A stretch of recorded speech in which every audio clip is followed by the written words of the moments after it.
Hello and welcome to my channel. I'm John Peters, and on this channel, I share a wide variety of wellness resources and mindfulness tips from a therapist who's been in practice for over 25 years. And in this video, I want to talk a little bit about why it's important to reduce your caffeine intake if you're feeling especially stressed and anxious.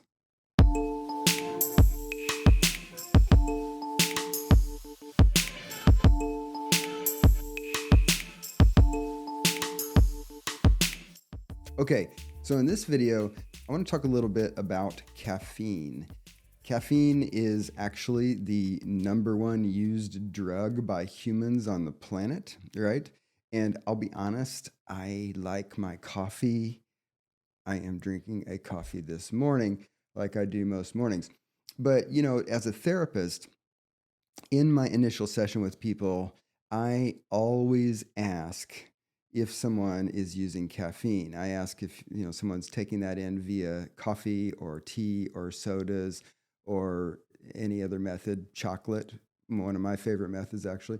But it's important for me as a therapist to know this because if someone is loading up with heroic doses of caffeine every day and they're coming to me for help in being less stressed and less anxious, I'm fighting a losing battle if the caffeine is going to just totally obliterate whatever benefits the person might get from my services or the techniques that I share with them, right? And the reason for this is that caffeine is what's called a sympathomimetic compound. So the fight or flight response is sometimes called the sympathetic nervous system response.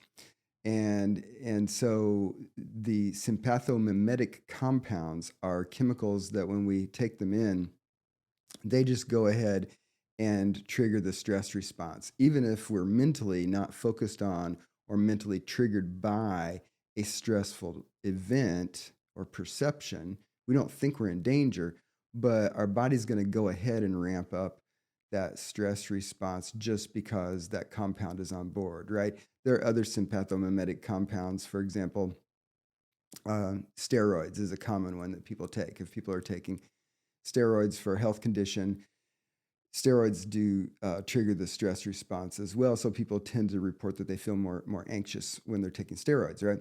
So caffeine is a sympathomimetic compound, which means that if we add it on board, we are potentiating the stress response. So if you think about your general stress level as being on a scale of 1 to 10, with 1 being the most calm you've ever been and 10 being the most stressed you've ever been, we're always somewhere on that scale, right?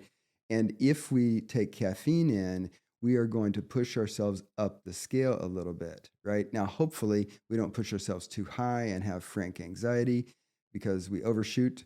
But caffeine is just one of the multiple factors that is going on in real time. If it's on board, that's going to push us up that scale.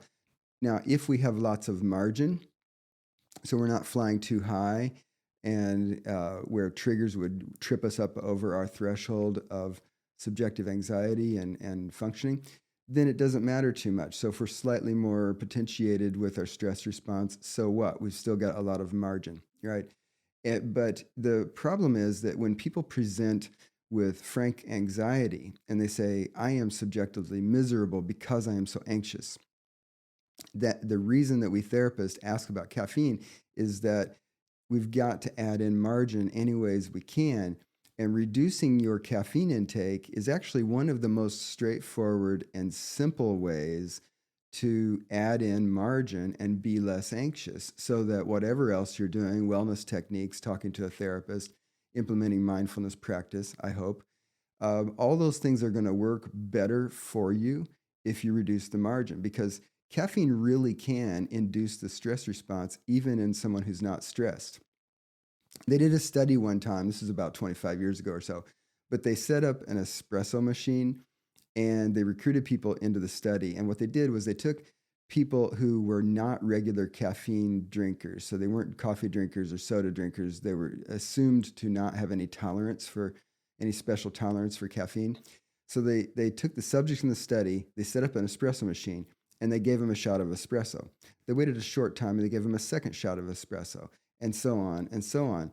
And on average, after the eighth shot of espresso, the subjects in the study had a panic attack, like a full-blown clinical panic attack, right? So in that study, the answer to how many espresso shots does it take to have a panic attack, the answer was 8, apparently.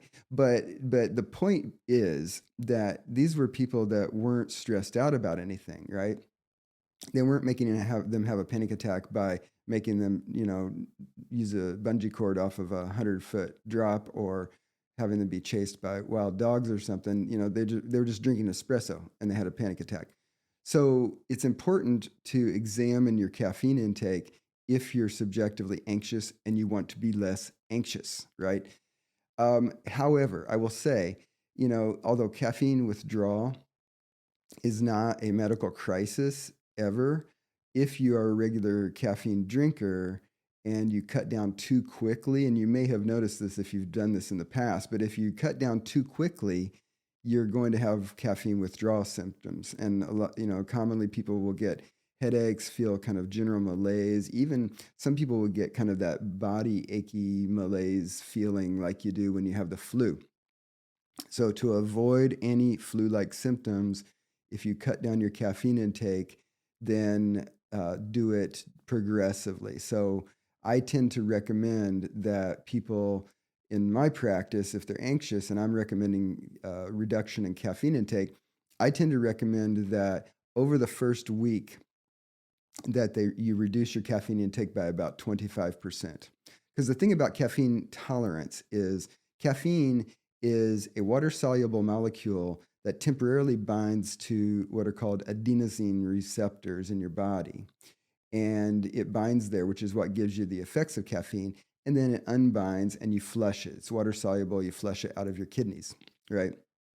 And so when you regularly drink caffeine, your body adds more of those receptors. And that's why you develop tolerance. That's why someone who doesn't drink at all will get jittery on one full cup of coffee. But if you regularly drink coffee, you might be drinking 4, 5, 6, 7, 8 cups of coffee a day, and you can tolerate it relatively well because you've got extra adenosine receptors. Now, I will say about my previous point, even if you've developed tolerance by adding those extra receptors, the caffeine is still potentiating your stress response. And that's why I still think it's a good idea to reduce your caffeine intake if you're feeling stressed and anxious, as one of the best ways to get a handle on lowering your subjective stress level on your stress scale, right? So I tend to recommend experiment with lowering by 25% in the first week, and then another similar 25%, so that you're basically over a 2-week period cutting your caffeine intake in half, which means you're still able to enjoy some. You're just reducing it over a 2-week period by 50%, right? And I cannot tell you how many times this has been the quickest way for someone to get a reduction in their anxiety. I'll give you a case example from someone I talked to recently. Had a patient who was literally having 1 or 2 frank panic attacks per day, right? And she was reporting this and attributing it to job stress. And I asked her about her caffeine intake, and she was drinking 4 double shot coffee drinks per day. So she's having the equivalent of 8 espresso drinks per day, right? Now, not all at once like the subjects in the study that I mentioned earlier, but over her day, she's having the equivalent of 8 espresso shots. So I said, well, over a 2-week period, why don't you have a target goal of cutting that to your 4 drinks, but just do a single shot instead of a double, right? So I saw her a couple weeks later, and she had done that, and she reported that her panic attacks had reduced to about 1 per week. So she was having 1 to 2 per day, so 7 to 14 per week. And that one change reduced it to 1 per week, right? And this was before anything else I had recommended to her probably was kicking in, because we had only worked together for a couple weeks at that time. So the other strategies that I was recommending to her probably weren't actually a good explanation for why her panic attacks were reduced. It was mainly because she reduced her caffeine intake. So, you know, is caffeine the number one culprit for anxiety? No. But does it potentiate your anxiety response? Absolutely. So, whatever you're drinking, it doesn't really matter if you're only drinking, let's say, 1 cup a day and you're frankly anxious and you want to be less anxious, switch to half decaf and still drink your 1 cup, but just cut your caffeine amount in half. And you can enjoy your coffee, but just reduce the overall number of milligrams you're loading per day. So, this is a very important thing to do. And I'll say one more thing about caffeine and stress. Because caffeine is water soluble, we take it in, it binds to our receptors, and then it unbinds and we flush it. And different people have different levels of efficiency for flushing caffeine. And this is why some people can drink caffeine all day and then sleep okay. Some people, if they drink it later in the day, then they tend to have it affect their sleep. And interestingly, there was a study that looked at people who were morning people versus people who were not morning people. So people like me who like to get up early and are productive early in the morning versus people who like to sleep until 2 p.m. It turns out that morning people are more susceptible to caffeine interrupting their sleep if they drink it later in the day.